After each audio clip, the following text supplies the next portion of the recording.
ರಾಜ್ಯ ಕಾಂಗ್ರೆಸ್ನಲ್ಲಿ ನಾನಾ ನೀನಾ ಪಾಲಿಟಿಕ್ಸ್ ನಡೀತಾ ಇದೆ. ಸಿದ್ದರಾಮಯ್ಯ ವಿರುದ್ಧ ಮೂಡ ಪ್ರಕರಣ ದಾಖಲಾಗಿದಂತಹ ಬೆನ್ನಲ್ಲೇ ಕಾಂಗ್ರೆಸ್ನಲ್ಲಿ ನಾನಾ ನೀನಾ ಪಾಲಿಟಿಕ್ಸ್.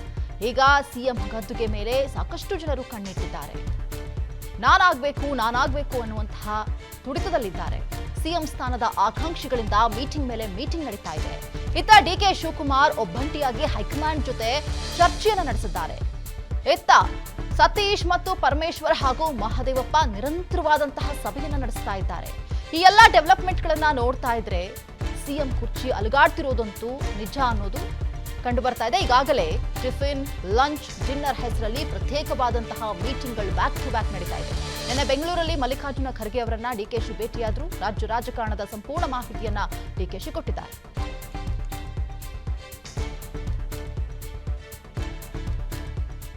ಒಂದು ವೇಳೆ ಸಿಎಂ ಬದಲಾವಣೆ ಆದ್ರೆ ನನಗೆ ಅವಕಾಶ ಕೊಡಿ ಅಂತ ಪಟ್ಟು ಹಿಡಿದಿದ್ದಾರೆ. ಪಕ್ಷಕ್ಕೆ ಮಾಡಿರುವ ತ್ಯಾಗ ಪರಿಗಣಿಸಿ ಅಂತ ಹೇಳಿ ಡಿಕೆ ಶಿವಕುಮಾರ್ ಪಟ್ಟನ್ನ ಹಿಡಿದಿದ್ದಾರೆ ಅನ್ನುವಂತಹ ಮಾಹಿತಿ ಸಿಗ್ತಾ ಇದೆ.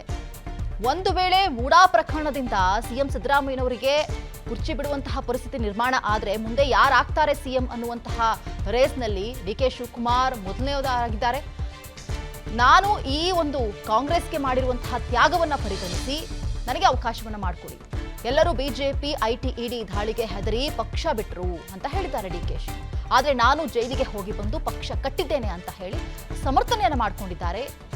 ಇಂದಿಗೂ ಸಹ ನನ್ನ ಮೇಲೆ ಬಿಜೆಪಿ ಹೈಕಮಾಂಡ್ ಕಣ್ಣಿಟ್ಟಿದೆ, ಆದ್ರೆ ನಾನು ಪಕ್ಷದ ನಿಷ್ಠೆ ಬದಲಿಸಿಲ್ಲ ಅಂತ ಹೇಳಿ ಡಿಸಿಎಂ ಡಿಕೆ ಶಿವಕುಮಾರ್ ಹೇಳಿದ್ದಾರೆ ಈ ಸಂದರ್ಭದಲ್ಲಿ. ಹೀಗಾಗಿ ಸಿಎಂ ಬದಲಾವಣೆ ಆದ್ರೆ ನನಗೆ ಅವಕಾಶ ಕೊಡಿ, ಪಕ್ಷ ಅಧಿಕಾರಕ್ಕೆ ಬರುವುದಕ್ಕೆ ನನ್ನ ಕೊಡುಗೆ ಜಾಸ್ತಿ ಇದೆ, ಸಿದ್ದರಾಮಯ್ಯಗೆ ಮೊದಲು ಅವಧಿ ಬಿಟ್ಟು ಕೊಡಿ ಎಂದಿದ್ದಕ್ಕೆ ಬಿಟ್ಟೆ ಅಂತ ಹೇಳಿ ವರಿಷ್ಠರು ಸೂಕ್ತ ನಿರ್ಧಾರ ತೆಗೆದುಕೊಳ್ಳಿ ಅಂತ ಹೇಳಿ ಡಿಕೆಶಿ ಮನವಿಯನ್ನ ಮಾಡಿಕೊಂಡಿದ್ದಾರೆ. ಈಗ ಆಲ್ರೆಡಿ ಮೀಟಿಂಗ್ ಮೇಲೆ ಮೀಟಿಂಗ್ಗಳು ನಡೀತಾ ಇದೆ. ಬ್ಯಾಕ್ ಟು ಬ್ಯಾಕ್ ಡಿನ್ನರ್ ಹೆಸರಲ್ಲಿ, ಬ್ರೇಕ್ಫಾಸ್ಟ್ ಹೆಸರಲ್ಲಿ ಬೇರೆ ಬೇರೆ ಪ್ರಯತ್ನಗಳೆಲ್ಲವೂ ಕೂಡ ನಡೀತಾ ಇದೆ. ನಾನು ಸಿಎಂ ಆಗಬೇಕು ಅನ್ನುವಂಥ ರೇಸಲ್ಲಿ ಎಲ್ಲ ಸಾಕಷ್ಟು ಮಂದಿ ಇದ್ದಾರೆ.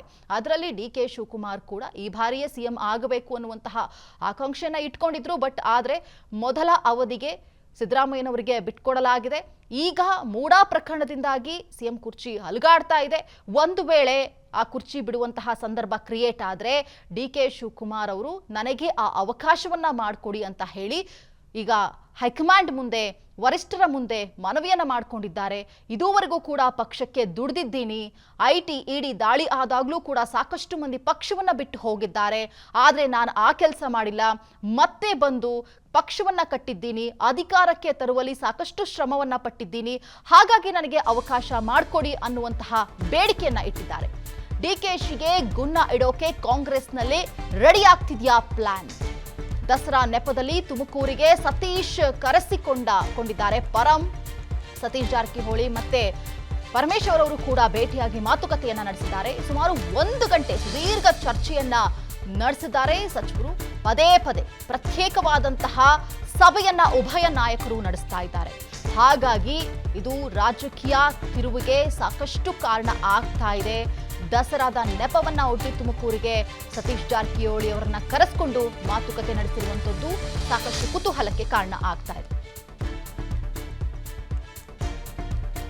ಇದರ ಬಗ್ಗೆ ಮತ್ತಷ್ಟು ಮಾಹಿತಿನ ಕೊಡ್ತಾರೆ ನಮ್ಮ ಪ್ರತಿನಿಧಿ ಮಾರುತಿ ಲೈವ್ ಅಲ್ಲಿ ಜಾಯ್ನ್ ಆಗಿದ್ದಾರೆ. ಮಾರುತಿ, ಬ್ಯಾಕ್ ಟು ಬ್ಯಾಕ್ ಮೀಟಿಂಗ್ಗಳು ನಡೀತಾ ಇದೆ. ಒಂದು ಕಡೆ ವರಿಷ್ಠರು ಇರಬಹುದು ಅಥವಾ ಕಾಂಗ್ರೆಸ್ ನಾಯಕರು ಇರಬಹುದು ಸಿಎಂ ಸಿದ್ದರಾಮಯ್ಯನವರ ಬೆನ್ನಿಗೆ ನಿಂತಿದ್ದೀವಿ ಅಂತ ಹೇಳ್ತಾ ಇದ್ದಾರೆ. ಬಟ್ ಈ ಎಲ್ಲ ಆಕ್ಟಿವಿಟೀಸ್ ನ ಗಮನಿಸ್ತಾ ಹೋದ್ರೆ ಬೆನ್ನಿಗೆ ನಿಂತಿರುವುದರ ಜೊತೆಗೆ ಬೆನ್ನಿನ ಹಿಂದೆ ಸಾಕಷ್ಟು ಕುತಂತ್ರಗಳು, ಷಡ್ಯಂತ್ರಗಳು ನಡೀತಿರುವಂತಹ ಸೂಚನೆಗಳು ಕಂಡು ಬರ್ತಾ ಇದೆ.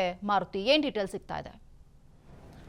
ಮಾನಸ, ಮುಖ್ಯಮಂತ್ರಿ ಸಿದ್ದರಾಮಯ್ಯ ಅವರ ವಿರುದ್ಧ ಈ ಒಂದು ಮೂಡಾ ಪ್ರಕರಣ ತನಿಖೆ ಶುರುವಾಗಿರುವಂತಹ ಒಂದು ಹಿನ್ನೆಲೆಯಲ್ಲಿ ಮುಂದಿನ ದಿನಗಳಲ್ಲಿ ಸಿದ್ದರಾಮಯ್ಯ ಅವರಿಗೆ ಇಡಿ ಸಂಕಷ್ಟ ಎದುರಾಗಿದ್ದೇ ಆದರೆ, ಸಿಬಿಐ ಸಂಕಷ್ಟ ಎದುರಾಗಿದ್ದೇ ಆದರೆ ಮುಜುಗರವನ್ನು ತಪ್ಪಿಸ್ಕೊಳ್ಳೋ ಸಲುವಾಗಿ ಕಾಂಗ್ರೆಸ್ ಹೈಕಮಾಂಡ್ ಸಿದ್ದರಾಮಯ್ಯ ಅವರನ್ನು ಮನವೊಲಿಸಿ ಆ ಸ್ಥಾನವನ್ನು ಖಾಲಿ ಮಾಡಿಸ್ಬೋದು ಅನ್ನುವಂಥ ಒಂದು ಲೆಕ್ಕಾಚಾರವನ್ನು ಇಟ್ಕೊಂಡು ರೇಸಲ್ಲಿರುವಂತಹ ಸಿಎಂ ಸ್ಥಾನದ ರೇಸಲ್ಲಿರುವಂತಹ ಹಲವರು ಲಾಬಿಯನ್ನು ಮಾಡ್ತಾ ಇರುವಂಥದ್ದು. ಒಂದು ಕಡೆ ಕಾಂಗ್ರೆಸ್ ಶಾಸಕರುಗಳನ್ನು ತಮ್ಮ ಹತ್ರ ಸೆಳ್ಕೊಳ್ಳುವಂಥ ಒಂದು ಸರ್ಕಸನ್ನು ಮಾಡ್ತಾ ಇದ್ದಾರೆ. ಅದೇ ರೀತಿ ಹಿರಿಯ ಕಾಂಗ್ರೆಸ್ ಹೈಕಮಾಂಡ್ ಭೇಟಿಗೂ ಕೂಡ ಹೋಗ್ತಾ ಇರುವಂಥದ್ದು. ಕಾಂಗ್ರೆಸ್ ಹೈಕಮಾಂಡ್ ಮುಂದೆ ಬೇರೆ ಬೇರೆ ವಿಚಾರಗಳನ್ನು ಇಟ್ಟು ಒಂದು ಕಡೆ ಪಕ್ಷದ ನಿಷ್ಠೆ, ಮತ್ತೊಂದು ಕಡೆ ಪಕ್ಷಕ್ಕಾಗಿ ನಾನು ಮಾಡಿರುವಂಥ ಒಂದು ಸೇವೆ, ಇದನ್ನು ಪರಿಗಣಿಸಿ ನನಗೆ ಅವಕಾಶವನ್ನು ಮಾಡಿಕೊಡಿ ಅನ್ನುವಂಥ ಒಂದು ರೀತಿಯಲ್ಲಿ ಲಾಬಿಯನ್ನು ಮಾಡ್ತಾ ಇದ್ದಾರೆ. ಜೊತೆಗೆ ಸಮುದಾಯವಾರು ಪಾಲಿಟಿಕ್ಸು ಕೂಡ ಶುರುವಾಗಿದೆ. ನಮ್ಮ ಸಮುದಾಯಕ್ಕೆ ಇಲ್ಲಿವರೆಗೂ ಕೂಡ ಅವಕಾಶ ಸಿಕ್ಕಿಲ್ಲ, ಕೊಡಿ ಅನ್ನುವಂಥ ಒಂದು ಒಂದು ಕಾರ್ಡನ್ನು ಕೂಡ ಕೆಲವೊಂದು ನಾಯಕರುಗಳು ಪ್ಲೇ ಮಾಡ್ತಾ ಇದ್ದಾರೆ. ಈ ಸಂದರ್ಭದಲ್ಲಿ ಡಿ ಕೆ ಶಿವಕುಮಾರ್ ಅವರು 2023 ವಿಧಾನಸಭಾ ಚುನಾವಣೆಯಲ್ಲಿ 136 ಸ್ಥಾನಗಳನ್ನು ಕಾಂಗ್ರೆಸ್ ಗೆಲ್ಲೋದಕ್ಕೆ ಸಿದ್ದರಾಮಯ್ಯ ಮತ್ತು ಡಿ ಕೆ ಶಿವಕುಮಾರ್ ಅವರ ಪಾತ್ರ ಬಹಳಷ್ಟು ಹೆಚ್ಚಾಗಿತ್ತು.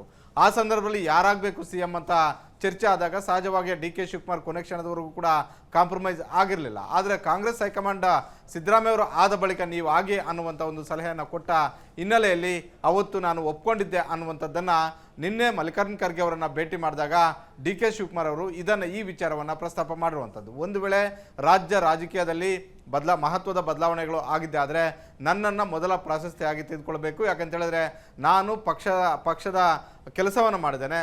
ಪಕ್ಷ ಸಂಕಷ್ಟದಲ್ಲಿದ್ದಾಗ ಮಾಡಿದಂಥ ಒಂದು ಕೆಲಸಕ್ಕೆ BJP ನಾಯಕರು ನನ್ನನ್ನು ಟಾರ್ಗೆಟ್ ಮಾಡಿ ED, IT, CBI ಎಲ್ಲ ತನಿಖಾ ಸಂಸ್ಥೆಗಳನ್ನು ನಾನು ವಿರುದ್ಧ ಬಿಟ್ಟರು. ಹೀಗಾಗಿ ಇವೆಲ್ಲವುಗಳಿಂದಲೂ ಕೂಡ ನಾನು ಬಚಾವಾಗಿದ್ದೇನೆ. ಇವಾಗ ಈ ಸಂದರ್ಭದಲ್ಲಿ ಒಂದು ವೇಳೆ ಅವಕಾಶ ಸಿಕ್ಕಿದ್ದೆ ಆದರೆ ನನ್ನನ್ನು ಮೊದಲು ಪರಿಗಣಿಸಬೇಕು ಅನ್ನುವಂಥ ಒಂದು ಒತ್ತಾಯವನ್ನು ಮಾಡಿರುವಂಥದ್ದು. ಇದೇ ರೀತಿಯಲ್ಲಿ ಡಿ ಕೆ ಶಿವಕುಮಾರ್ ಅವರು ಈ ರೀತಿಯಾಗಿ ಮಾಡ್ತಾ ಇದ್ರೆ ಮತ್ತೊಂದು ಕಡೆ ಡಿ ಕೆ ಶಿವಕುಮಾರ್ ಅವ್ರನ್ನ ತಪ್ಪಿಸೋದಕ್ಕೆ ಮತ್ತೊಂದು ಟೀಮ್ ರೆಡಿ ಆಗ್ತಾ ಇದೆಯಾ, ನಿನಗೆ ನಾನು ಅನ್ನುವಂಥ ಒಂದು ರೀತಿಯಲ್ಲಿ ಮಹದೇವಪ್ಪ ಆಗಿರ್ಬೋದು, ದೇಶಪಾಂಡೆ ಅವರು ಆಗಿರ್ಬೋದು, ಸತೀಶ್ ಜಾರಕಿಹೊಳಿ ಅವರು ಆಗಿರ್ಬೋದು, ಪರಮೇಶ್ವರ್ ಅವರು ಆಗಿರ್ಬೋದು ಡಿ ಕೆ ಶಿವಕುಮಾರ್ ಅವರ ವಿರುದ್ಧ ಕೆಲಸ ಮಾಡ್ತಾ ಇದ್ದಾರಾ ಅನ್ನುವಂಥ ಒಂದು ಅನುಮಾನಗಳು ಕೂಡ ಪಕ್ಷದ ಮಟ್ಟದಲ್ಲಿ ಚರ್ಚೆ ಆಗ್ತಾ ಇದ್ದಾವೆ. ಪದೇ ಈ ನಾಯಕರು ಭೇಟಿ ಆಗ್ತಾ ಇದ್ದಾರೆ, ಪದೇ ಸಭೆಗಳನ್ನು ಮಾಡ್ತಾರೆ, ಚರ್ಚೆನ ಮಾಡ್ತಾರೆ. ಎಲ್ಲೋ ಒಂದು ಕಡೆ ಡಿ ಕೆ ಶಿವಕುಮಾರ್ ಅವರಿಗೆ ತಪ್ಪಿಸುವಂಥ ಒಂದು ಲೆಕ್ಕಾಚಾರಗಳು ಶುರುವಾಗಿದೆಯಾ ಅನ್ನುವಂತಹ ಪ್ರಶ್ನೆಗಳು ಉಟ್ಕೊಂಡಿರುವಂಥದ್ದು. ಹೀಗಾಗಿ ಒಂದು ಕಡೆ ಡಿ ಕೆ ಶಿವಕುಮಾರ್ ಅವರು ನನ್ನ ಪಕ್ಷ ನಿಷ್ಠೆ, ನನ್ನ ಇಷ್ಟೆಲ್ಲ ಕಷ್ಟಗಳ ನಡುವೆನೂ ಕೂಡ ಪಕ್ಷವನ್ನು ಬಿಟ್ಕೊಟ್ಟಿಲ್ಲ, ಹೀಗಾಗಿ ನನಗೆ ಅವಕಾಶವನ್ನು ಮಾಡಿಕೊಡಿ ಅನ್ನುವಂಥದ್ದು ಒಂದು ಕಡೆ. ಮತ್ತೊಂದು ಕಡೆ ಪರಮೇಶ್ವರ್ ಅವರು 2013ರಲ್ಲೇ ನಾನು ಆಗಬೇಕಾಗಿತ್ತು, ಕಾರಣಾಂತರಗಳಿಂದ ಆಗಲಿಲ್ಲ, ಇದು ಒಂದು ಅವಕಾಶ, ದಲಿತ ಸಮುದಾಯಕ್ಕೆ ಒಂದು ಅವಕಾಶವನ್ನು ಮಾಡಿಕೊಡಿ ಅನ್ನುವಂತಹ ಒಂದು ಕಾರ್ಡನ್ನು ಕೂಡ ಪ್ಲೇ ಮಾಡ್ತಾ ಇರುವಂಥದ್ದು. ಹೀಗಾಗಿ ರಾಜ್ಯ ಕಾಂಗ್ರೆಸ್ ಅಲ್ಲಿ CM ಸ್ಥಾನ ಖಾಲಿ ಆಗೋದಕ್ಕೆ ಮೊದಲೇ ಏನೆಲ್ಲ ತಂತ್ರಗಾರಿಕೆಗಳು ಆಗಬೇಕೋ ಆ ಎಲ್ಲ ತಂತ್ರಗಾರಿಕೆಗಳನ್ನ ನಾಯಕರುಗಳು CM ರೇಸಲ್ಲಿರುವಂತಹ ನಾಯಕರುಗಳು ಮಾಡ್ತಾ ಇದ್ರೆ ಇದರಲ್ಲಿ ಯಾರು ಮುಂದಕ್ಕೆ ಹೋಗ್ತಾರೆ ಅನ್ನುವಂಥದ್ದನ್ನ ಕಾದು ನೋಡಬೇಕಾಗಿದೆ. ಓಕೆ, ಥ್ಯಾಂಕ್ ಯು ಮಾರುತಿ ನಿಮ್ಮೆಲ್ಲ ಡೀಟೇಲ್ಸ್ಗಾಗಿ. ಅನುಕ್ಷಣದ ಸುದ್ದಿಗಳಿಗಾಗಿ ವಿಸ್ತಾರ ನ್ಯೂಸ್ ಯೂಟ್ಯೂಬ್ ಚಾನೆಲ್ ಸಬ್ಸ್ಕ್ರೈಬ್ ಮಾಡಿ. ಹೊಸ ಸುದ್ದಿಗಳ ನೋಟಿಫಿಕೇಶನ್ಗಾಗಿ ಬೆಲ್ ಐಕಾನ್ ಕ್ಲಿಕ್ ಮಾಡಿ. ಲೇಟೆಸ್ಟ್ ಅಪ್ಡೇಟ್ಸ್ಗಾಗಿ www.vistaranews.com ವೆಬ್ಸೈಟ್ಗೆ ವಿಸಿಟ್ ಮಾಡಿ. ಅಂಗೈಯಲ್ಲೇ ಜಗತ್ತಿನ ಸುದ್ದಿ ತಿಳಿಯಲು ವಿಸ್ತಾರ ನ್ಯೂಸ್ ಕನ್ನಡ ಆಪ್ ಡೌನ್ಲೋಡ್ ಮಾಡಿ.